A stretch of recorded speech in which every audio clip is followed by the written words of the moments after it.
little money. I was just like, huh, that's a pretty cool idea. So, um, so, so Rick, I'm going to work on me a book. So I think that's a pretty cool concept to take your. There's so many resources to help. But your point, I think, John, I was doing a piece of research the other day on a podcast, and to tie into one of your points there, the article was about why small business fails. And the numbers are pretty staggering. And this isn't recession or anything. This is just data over the last 20 years that 70% of small businesses fail in the first 5 years. 70%. Mm-hmm. So hopefully the question the listeners are, asking are two. One, why? And what can I do differently so I'm not in that bucket? And the why, yes. They pinpointed three reasons why. One, they don't understand their numbers, their finances, revenues, expenses.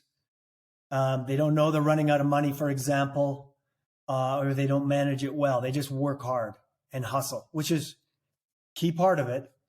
The second reason was they don't have a formal written down business plan.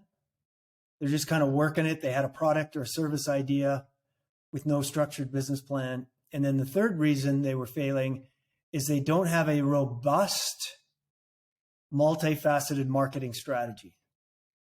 And those last two things is what I help clients with, is overcoming.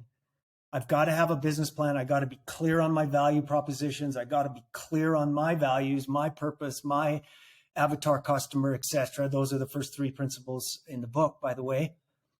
And then I also have to have a marketing strategy, a lead gen strategy. I have to have scripts and processes to help me do lead gen well, discovery calls well, closing well, to your point earlier about process. So I hope the inspirational message out of this is you can overcome the odds by understanding your business.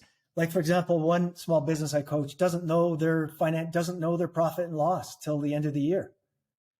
And that in today's world, that's not going to cut it, particularly in recessionary times. You have to know your numbers, even at a loose, informal, estimated point of view. You can't close your books, but I would encourage people to know their numbers monthly. What were my revenues? What were my expenses? Got to do that.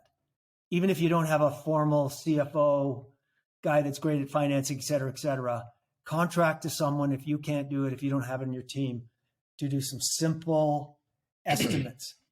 And then secondly, have a business plan. Be clear on your values and value proposition and customer, and then have a robust, meaningful marketing strategy, which means more than just podcasting or more than just writing a book. It's too many. If there's an error on marketing strategy, entrepreneurs lean on foot traffic only, or flyers, or whatever has worked for them, where I usually recommend to entrepreneurs to have 3 or 4 levers they can pull on for lead gen. If you're just counting on word of mouth or your podcast or your book, you're probably not going to be as successful as you want. And so those are some of the reasons for failure, John, and those are some of the solutions.